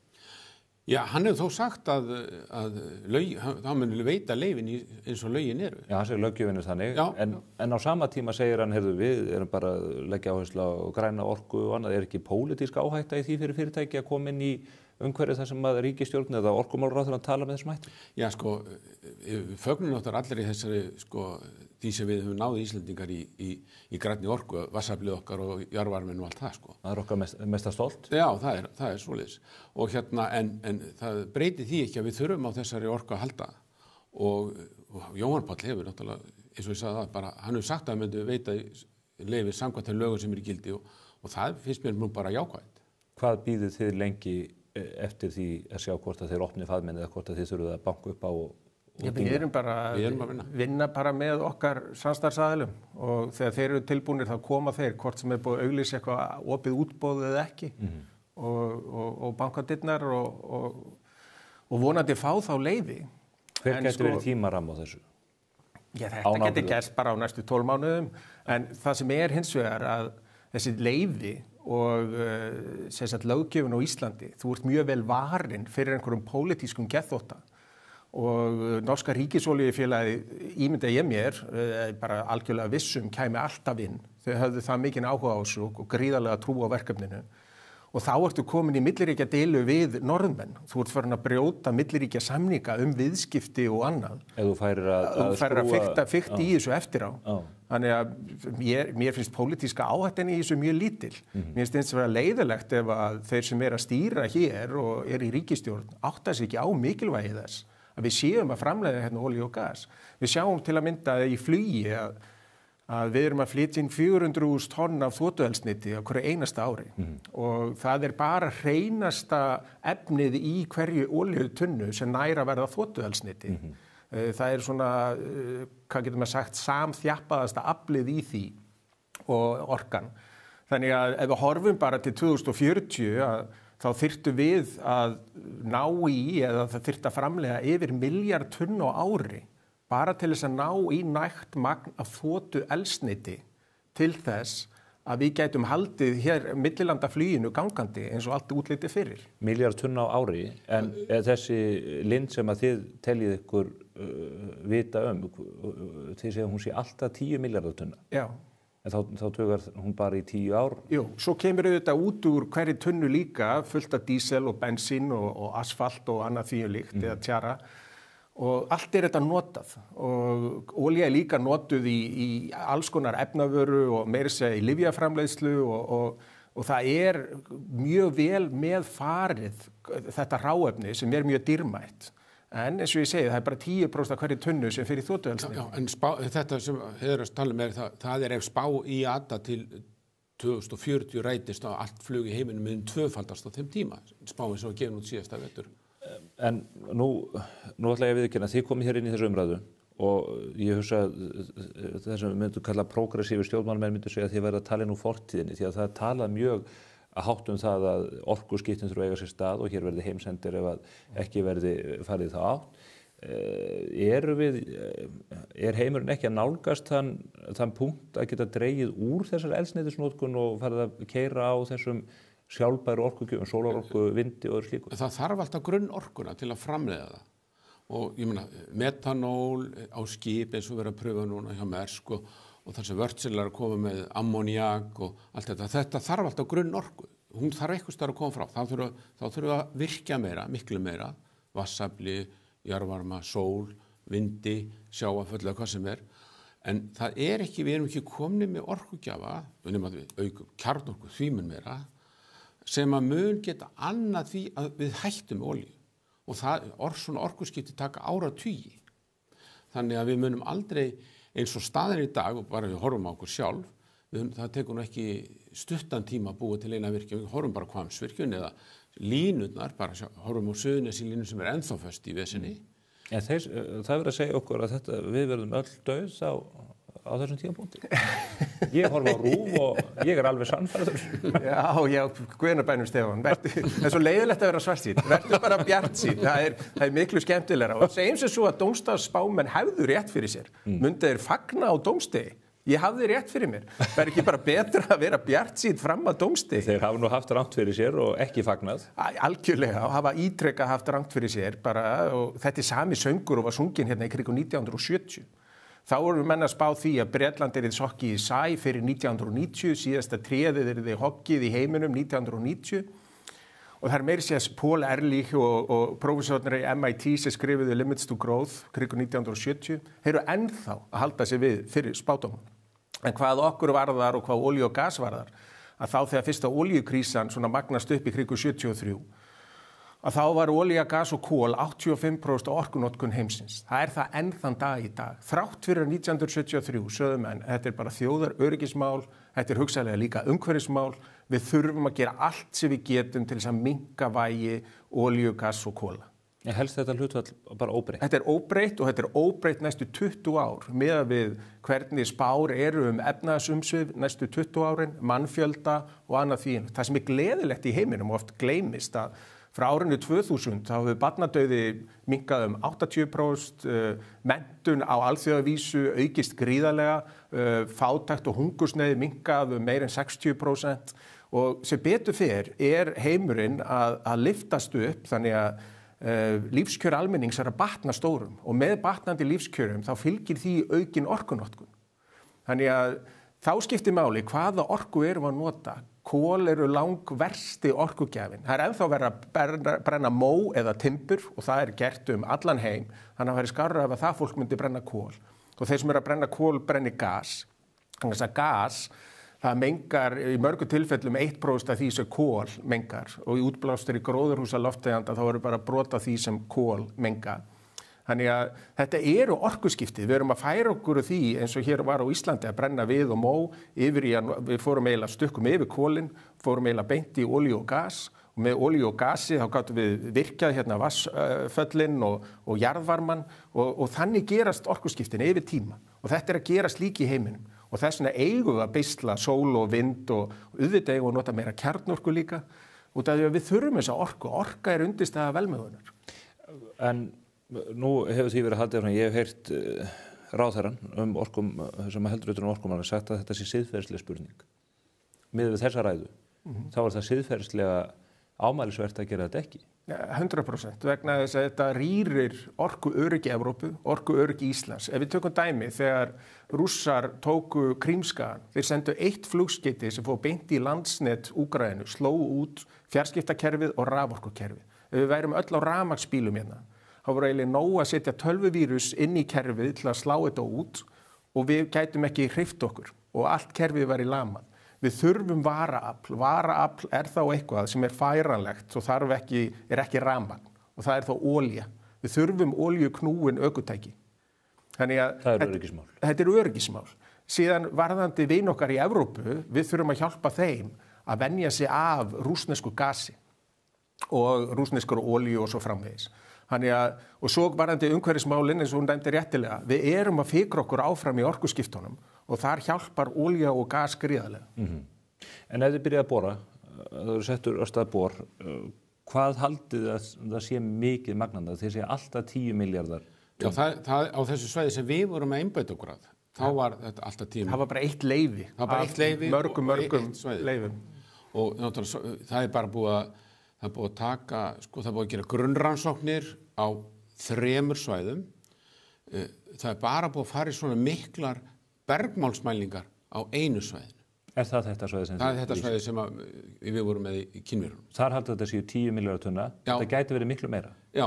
Ef þú skoðar víðar, það sem við vorum að skoða og einbætt okkur þá töldum við þetta var alltaf 10 milljarðar tunna, en svo var þetta kannski rannsaka 5% af svæðinu. Þetta svæði upp á svona 40% stærð Íslands til að setja í samhengi. Já, það bil. Já.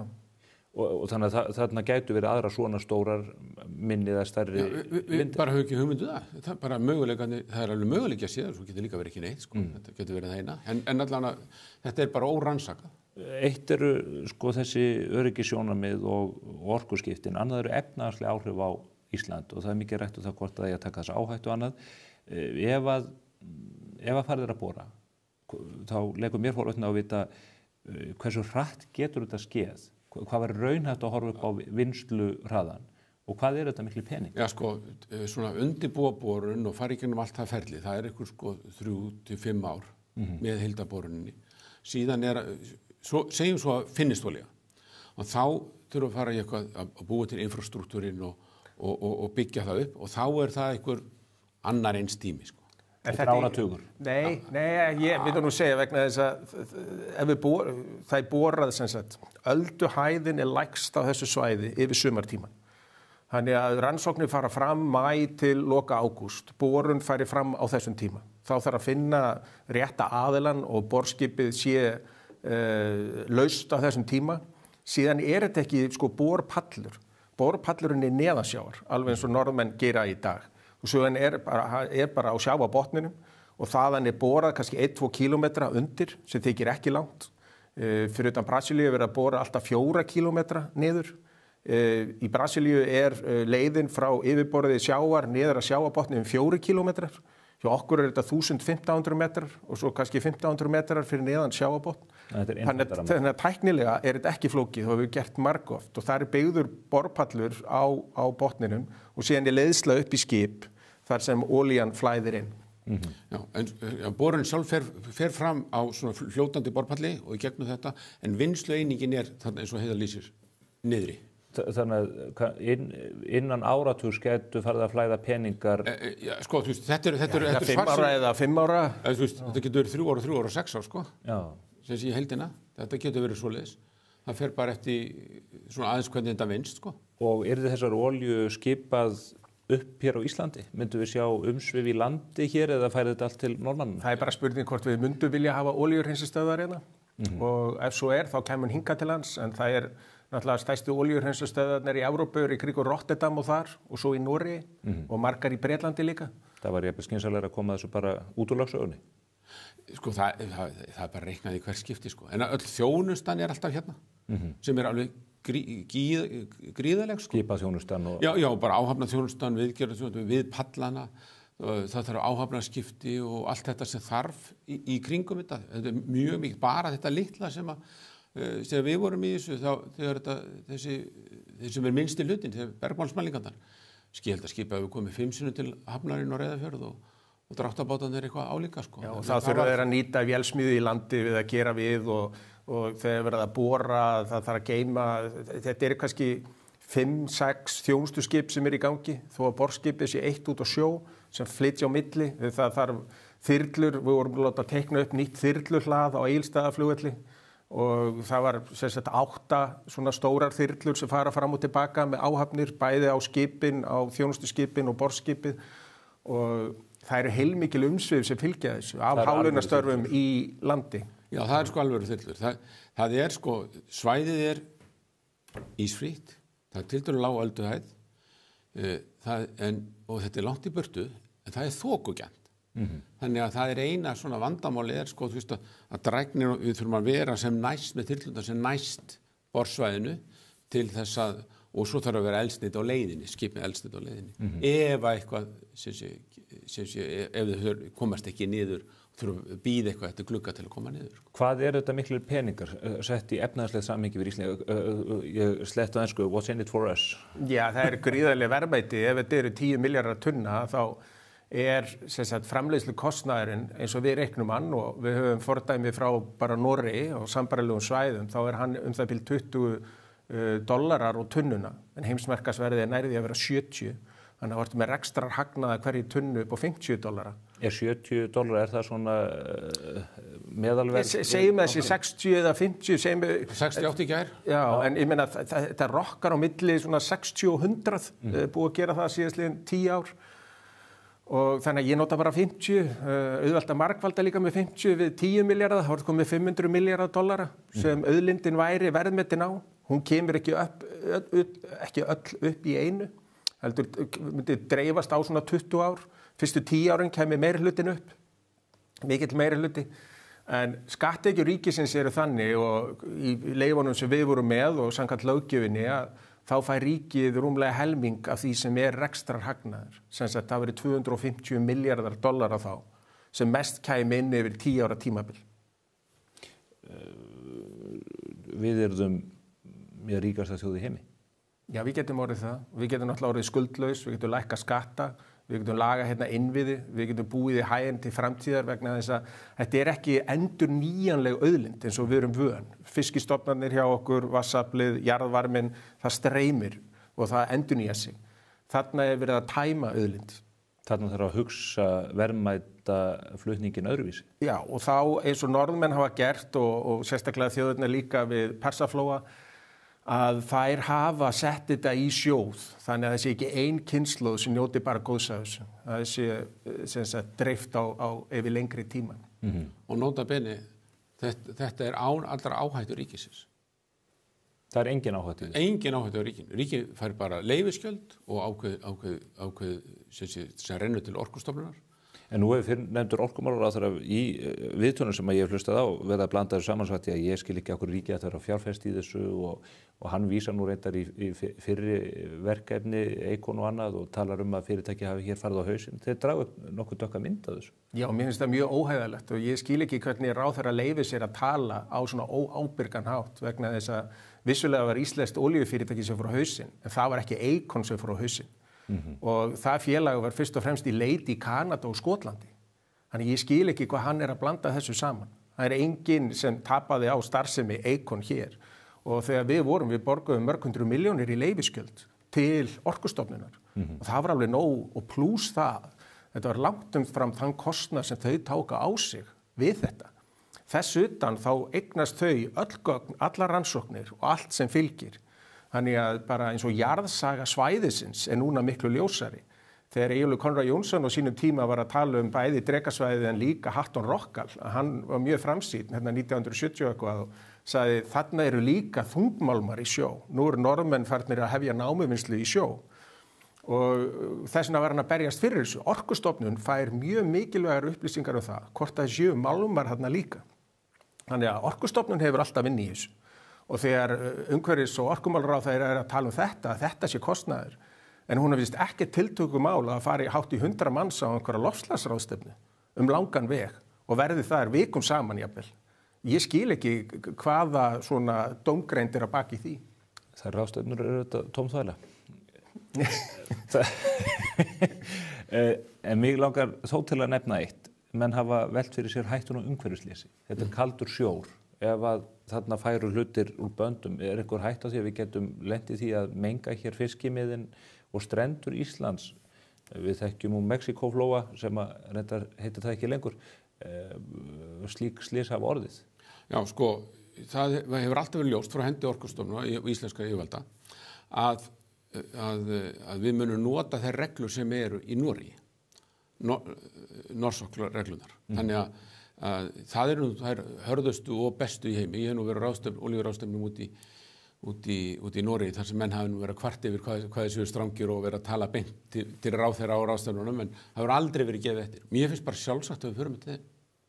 Og mun það tryggja okkur fyrir svona? Já, það mun allavega tryggja okkur, það er bara svo tækni sem best í heiminum í dag. BAT, Best Available Technology, megið skrefið þemað í þeim reglum. Svo má ekki gleyma því hvers vegna það olía, hvers vegna Tjörnes hér Norðausturlandi, hvers vegna það Tjörnes, vegna þess að það tjara sem kemur þar að landi. Það ekki út af því að þessi olíulind þar undir. 75% af allri olíu sem í úthafinu þar á náttúrulegum ástæðum vegna þess að olía leitar alltaf upp. Hún helst ekki á hafsbotni og hún kemst fram hjá grjótinu sem þarna ofan á henni, þá leitar hún upp. 22% af þeirri olíu sem í úthafinum út af skipssköðum af því að það strand. Innan við 3% vegna þess að það verið að framleiða olíu. Þannig að auðvitað var hræðilegt það sem gerðist hjá Deepwater Horizon og ég verið á ráðstefnum sem hefur verið að fjalla það slys og setið í panel með yfirmanni þingmannanefndarinnar sem fjallaði sérstaklega það á Bandaríkjaþingi. En það voru mannleg mistök.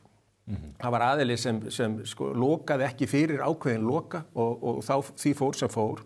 British Petroleum, BP sem átti þennan pall, lagði ef ég mann rétt $12 milljarða í bótasjóð. Og það búið að ganga á 3 eða 4. Þannig að umfjöllunin og síðan var talað að lífríkið þarna, sérstaklega í kringum Louisiana og New Orleans og þar, myndi aldrei ná sér, það búið að ná sér.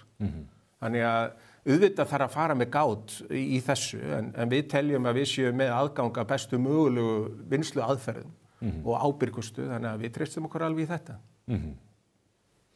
Þá segjum við bara eins og Karlinn sagði, borið stúlkur, borið. Heiðar Guðjónsson og Haukur Óskarsson, þakka ykkur kærlega fyrir þetta upplýsandi samtal. Já, þakka fyrir. Við erum hins vegar ekki hættir en ágæta föstudaginn, við ætlum að ræða hér næst lífeyrismál.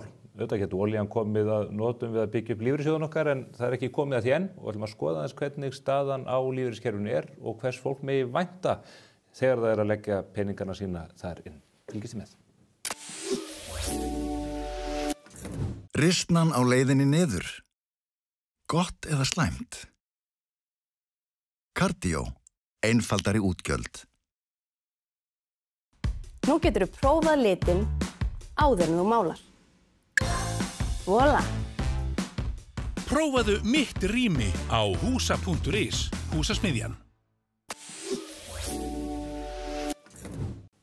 Komið sæl að nýju. Við þökkum Heiðari Guðjónssoni og Hauki Óskarsinni fyrir áhuga spjallum olíuleit sem mögulega geti farið af stað á Drekasvæðinu innan tíðar. Nú ætlum við að ræða annað stórt hagsmunamál íslensku þjóðarinnar, lífeyriskerfið, kerfi sem við megum að mörguleyti vera mjög stolt af.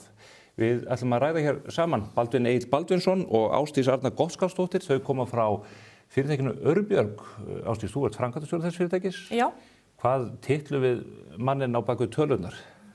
Já, ég fjártæknisérfræðingur. Fjártæknisérfræðingur. Fjártækni? Já. Þetta fjármálaverkfræðingur, það bæði virkar. Já. Já, og það veitur nú ekki af þekkingu á þeim hluta þessa máls til þess að fara yfir það sem við ætlum að ræða. Þið eruð í raun að kynna nýja vöru, nýja leið fyrir fólk til þess að átta sig á því hvernig lífeyriskerfið okkar virkar. Já, nákvæmlega. Þetta svona þema ársins hjá okkur, það eru lífeyrismálin. Já. Reyna að taka þau svona fyrir á þannig máta að við getum svona frætt þennan almenna neytanda betur lífeyrismálin. Lífeyrissjóðirnir hafa verið að gera þetta upp á bara mjög vel og upp á settu marki, bara reyna að fræða fólk lífeyrismálin, vera með lífeyrisreiknivélar til að útskýra hvernig það virkar, en þannig erum við að reyna að taka þetta allt saman á eitt stað og bera saman alla lífeyrissjóðana og reyna bara að upplýsa, fræða, vekja athygli á hvernig mikilvægt þetta að gera sér grein fyrir lífeyris bara málanum yfir höfuð og í hvað sjóð þú greiðir og reyna aðeins að hugsa hvernig þú vilt hafa þessi mál út í lífsleiðina. Að einhverju leyti þetta kerfi einfalt að því leyti að maður getur farið inn á sjóðfélaga vef og séð mögulega á henni réttindi, maður getur séð hvað ígjöld maður að greiða, maður getur skoðað á sínu launaseðli. En undir niðri þetta miklu flóknara kerfi. Við vorum að ræða hér saman fyrir þáttinum þessi líkön og þessar ávinnslu töflur. Þetta ekki tvívítt, þetta er þrívítt. Já, þetta alveg nokkuð snúið. Það kerfið byggist allt upp á þessum réttindatöflum og það virkað þannig í rauninni að þú borgar sjóðnöðunum kannski 10.000 krónur í eitthvað iðgjald og hann segir þér fyrir þennan 10.000 krónur þá ætla ég að borga þér á hverju ári kannski 2.500 kall tilbaka frá 67 ára og fram að ævilokum. Og þetta fer síðan hvað fer fyrir 10.000 kallinn, það fer eftir hvað er gamall og hjá sumum sjóðum fer það líka eftir hvað ár þú ert fæddur. Þá stundum svo sem fæddur 99 og 2000, þeir fá kannski ekki það sama fyrir iðgjaldi þegar að verða fertugir. Og svo önnur tabla líka sem hjá hverjum sjóði sem svona eins konar margföldunartabla að því að við hættum ekki öll 67 ára að vinna, sumir hætta fyrir það seinna og þá þarf að skala það sem við áunnið með ef þú hættir seinna þá það 1, eitthvað, aukning, þá ertu að taka kökuna á færri árum og ef þú flýtir, þú getur flýtt alveg til 60 að þá þetta margfaldað með 0, eitthvað og það munur milli sjóða þarna líka. Og þannig verið að horfa til þess mögulegs lífaldurs fólks sem lifa lengi og aðri stutt. Ég skoðaði þessi gögn frá ykkur og var að svona grúski í þessu og til reyndar vöktu athygli okkar á því að það getur verið gríðarlegur ávinnslumunur á milli sjóða. Fólk bara borgar í sinn lífeyrissjóð yfirleitt tengt kjarasamningum, það segja fólk flestir bundnir þannig, en fólk mjög missett ef að þú tekur 2 einstaklinga jafn gamla sem greiða á jafnháu launum yfir ævina. Þetta getur skeikað miklu. Það getur gert það sko og ég held að fólk gerir sér ekki grein fyrir því að það heldur bara lífeyrissjóðir virki allir eins og samtrygging sé bara eins en í samanburðartöflum sem við gáum út í vor, þar sem við erum að bera alla sjóði saman, bæði samtryggingu og séreign, þá sést bara gífurlegur munur. Það nokkur þættir sem við tökum fyrir sem að skipta máli þegar við erum að skoða sjóðina og það náttúrulega eins og ávísanarlegir til dæmis hjá sjóðunum, það getur verið mjög mismunandi. Jafnvel innan sama sjóðsins. Já, þannig að þetta dálítið frumskór, þetta flókið, þannig að gott að geta séð þetta á einum stað, allar upplýsingarnar. Eitt dæmi tókum við saman, það sem ef þú tekur svona meðalmannin, meðal tímalengd til greiðslu, að þá skeikar þarna 20% á milli sjóða. Já, við prófum að taka dæmi bara 20 einstakling sem hættir að vinna 67 ára. Að þá villi þess sjóð sem áætlar að hann geti greitt þeir mest í eftirlaun og svo sem greiði minnst, að þá munar þarna fyrir kringu 20% meira hjá þeim sem greiði meira. Hvaða sjóðir þetta svo? Í þessu dæmi þá sem greiði minnst væri LSVaf í Vestmannaeyjum og mest væri lífsverk. Og þetta þá 20% en svo ef þú fer að hnika til ásónum að þá getur komið upp gjörbreytt mynd í raun og veru. Já, það nefnilega svolítið skemmtilegt við þetta tól að það skiptir rosa miklu máli hvenær þú sér fyrir að hætta að vinna. Ef við breytum starfslokum yfir í 60 ára þá breikka bilið milli þessara sjóða og þá færðu 30% meira hjá þeim sem greiði mest heldur en þeim sem greiði minnst. En síðan gerist svolítið áhugavert að ef við færum þetta yfir í hinna áttina, ef við förum að senka lífeyrinum, að þá koma nær og nær og síðan alveg áttrætt þá snýst þetta við hjá þessum tveim og breytist svolítið röðin og þá í því tilfelli fengjum við 4% meira hjá LSVaf heldur en hjá lífsverk. Þannig að þetta mjög mikla breytur í þessu. Þetta eru reikni breytur, þetta eru bara formúlur sem að sjóðurnir styðjast við varðandi ávinnslu réttindana. Akkurat. Hvað skýrir þetta? Þetta ekki bara útreikningar, það hefur líka áhrif hvaða fólk að greiða sjóðina. Sjóðirnir eru þungt vigtaðir og þetta starfsgreinum. Já, og þetta náttúrulega, þessi munur þeir fjárfesta margir í svipuðum fyrirtækjum og eignasöfnin og svona, þannig að þessi munur stafar meira af svona kostnaðarliðinni, myndi ég telja.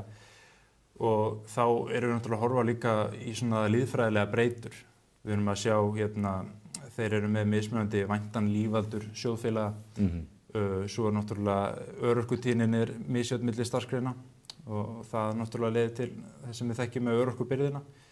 Þannig að þetta svona, þarna sjáum við þetta svolítið raungerast, þetta svona ákveðin birtingamynd af svona, já, því sem að sjóðirnir vænta að þurfa að borga í framtíðinni. Það eru meiri líkur og örorku hjá sjóðum sem eru þungviktar hjá verkamönnum eða sjómönnum heldur en verkfræðingum eða kennurum væntumaður. Já. Akkurat út af slysatíðni og slíku. Já. Algjörlega. Hvað sjáu þið fyrir ykkur með þessa vöru? Er þetta búist þið við að fólk fara að taka hegðunarmynstur fólk verði öðruvísi, að það verði meiri hreyfanleiki milli sjóða eða hvaða tilgangi þjónar þetta í grunninn? Já, akkurat. Við erum svona, ég held að sé mismunandi eftir hvað fólk statt í lífaldri. Þú veist, kannski fólk sem að koma á vinnumarkaðinn getur nýtt sér þessa vöru til þess að bara velja sér sjóð.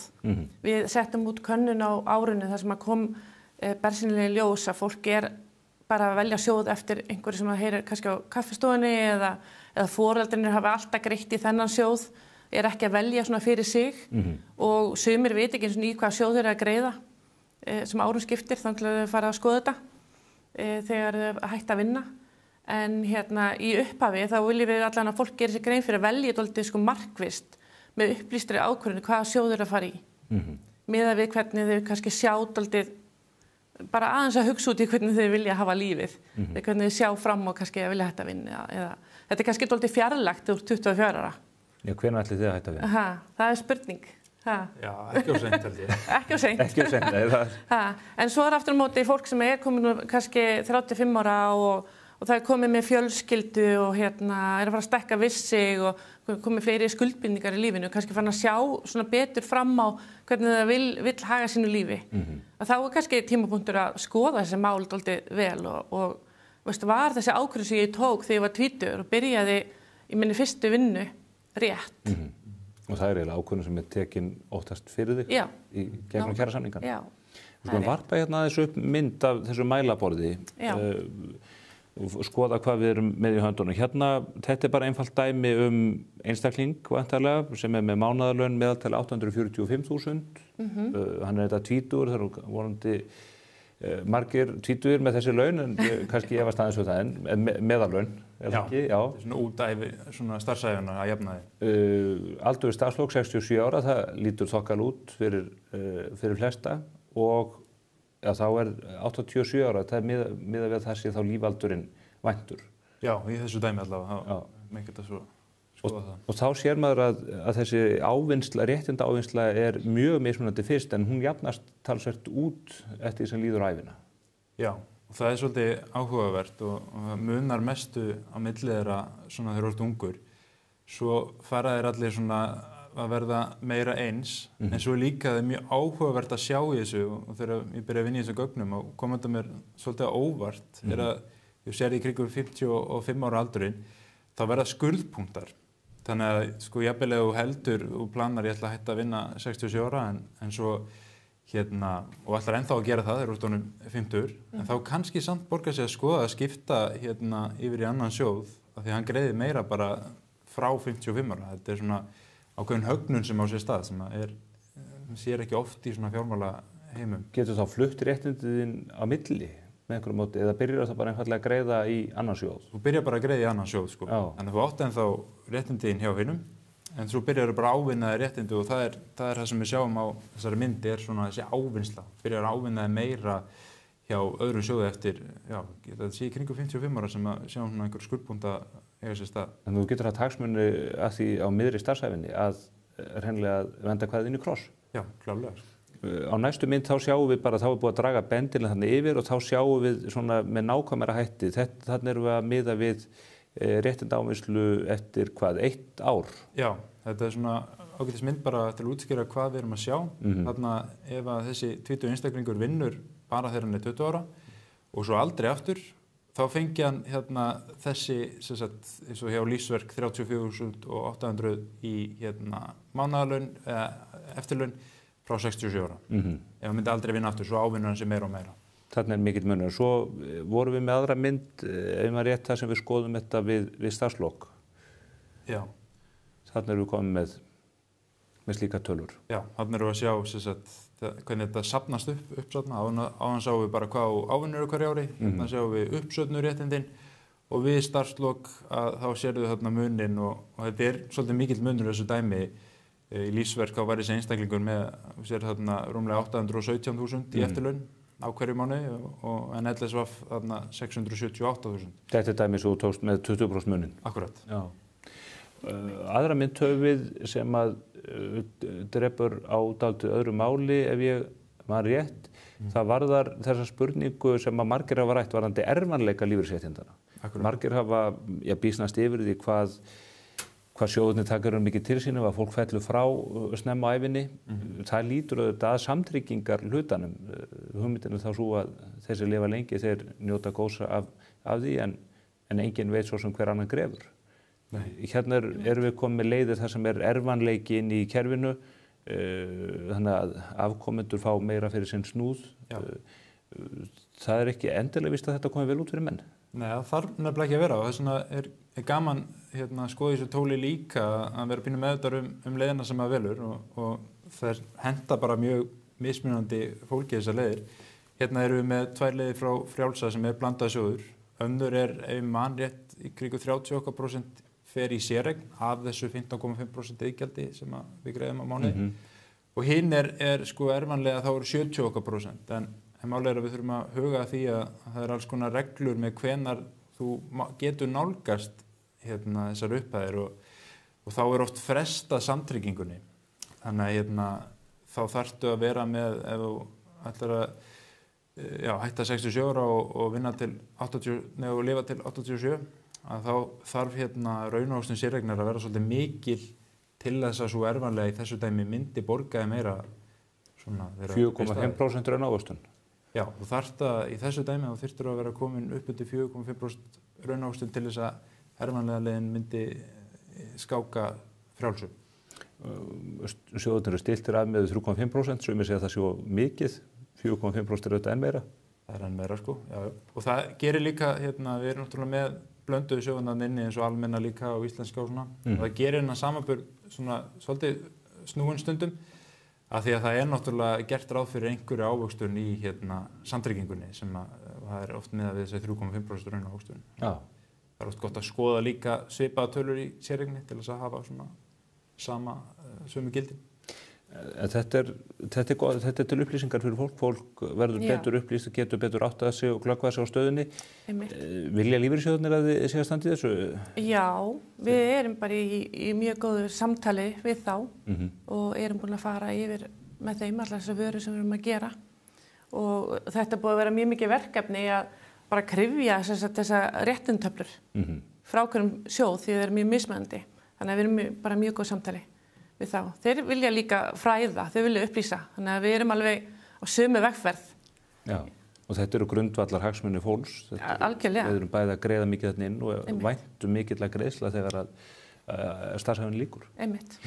Örbjörg, mjög merkilegt fyrirtæki sem að maður hefur fylgst með á síðustu árum. Þið eruð þetta er þetta fjártækni fyrirtæki, en þið eruð að stuðla upplýsingagjöf, stuðlað bættri fjárhagslegri heilsu fólks, stundu sagt? Já, alveg rétt. Markmið okkar er að efla fjármálalæsi og erum að gera það með því að lyfta upp upplýsingum fyrir fólk og hafa allar upplýsingar á sama stað þannig að það eru samanburðarhæfar og gera fólki kleift að taka þá upplýstar ákvarðanir allan að stóru málin í sínu lífi. Lánamál. Já, við erum með samanburðarsíður fyrir lánakjör á húsnæðismarkaði á Íslandi.